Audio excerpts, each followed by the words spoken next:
This is a video for the origami crane. The first step for the traditional origami crane is a diagonal fold. So we're going to start with the color side up, and then go ahead and fold bottom corner up to the top corner.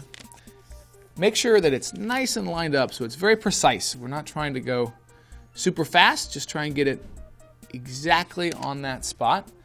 And then slide your finger down, out to the corner, and then out to the other corner. Open it back up. And then we're going to do the other diagonal fold. So again, take the bottom, bring it up.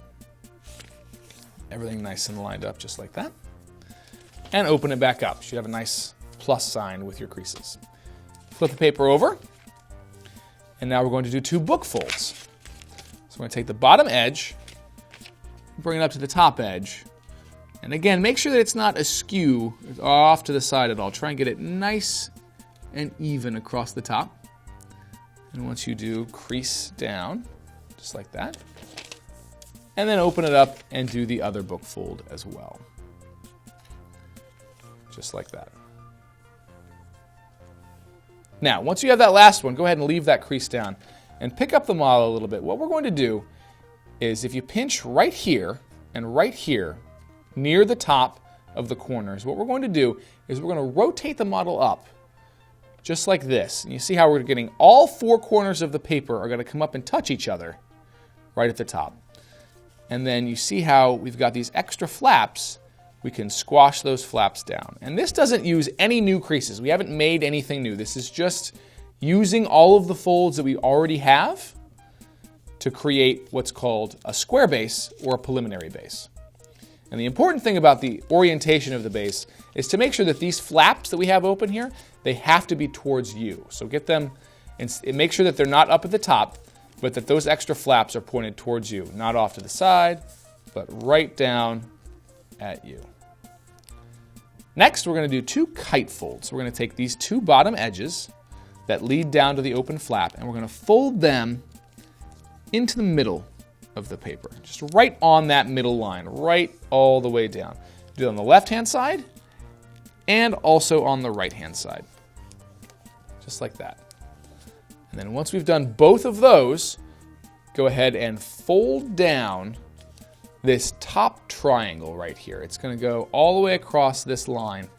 That's the crease line that we're going to use. We fold that triangle down, just like that. Next, flip the whole thing over with this. Make sure that this triangle flap is on the bottom, underneath. And now we're going to do those two kite folds. We're going to do those again on this side. Just like that. Now, once you've done those two kite folds, go ahead and open those back up. Those are what we call preliminary folds. We're going to use those creases to use another fold later. So now what's going to happen is we're going to take one flap of paper, just one. There's a couple of different spots there, but just open up one flap of paper. And what we want to do is we want to flatten it out and pick it up as high as we can. And when we pick it up pretty high, what's going to happen is these two outside flaps are going to want to work their way into the center. And we've already made that kite fold. When we folded this over, we already sort of created that fold right in there. So go ahead and let the paper do that. We're going to pick the paper up all the way up to the top and pull in these two edges. This is called a petal fold. Just like this.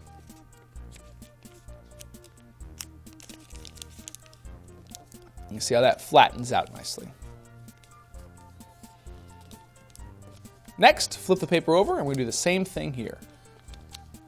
So open up that triangle, open up these two flaps, fold this guy back down. We're going to pick up this panel right here and do another petal fold. Pick it all the way up to the top. It should match the one behind it.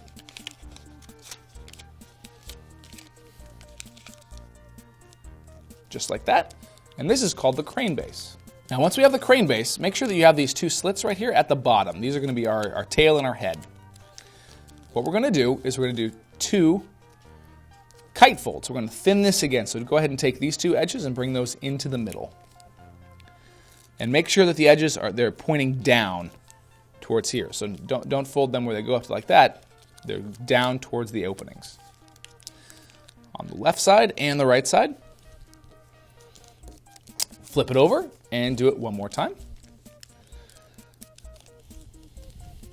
Now, we've got these two flaps. What we're going to do is we're going to fold them both up as far as they'll go and out to the side. At whatever angle you want. If you want the head to be a little bit far closer, reaching a little bit forward, or the tail to be a little bit farther back, but whatever angle you want, go ahead and fold them up. And now, fold them back down. We're going to use that crease that we made to do what's called an inside reverse fold. And the inside reverse fold is, instead of taking this flap in front, or even if we were to fold it behind, we're going to open this panel up right here. There's two panels right there. Open them up, and we're going to fold this in the middle of them. We're going to bring it up inside the middle. And what happens is this back spine of the paper right here is going to reverse its crease. So now it's switched around, and you see how it's gone in the middle of the paper. It's an inside reverse fold. We're going to do that on both sides. And try to do it on the creases we just made. When we folded this up, try to use those creases. And once we do that, you can figure out which side you want to be the head, which side you want to be the tail. I want to use this guy for the head. And what's going to happen is I'm going to make another inside reverse fold, just sort of open it up and fold the beak down like that. It's been folded on the inside of the paper, like that. Fold down each of the wings. And that is the origami crane.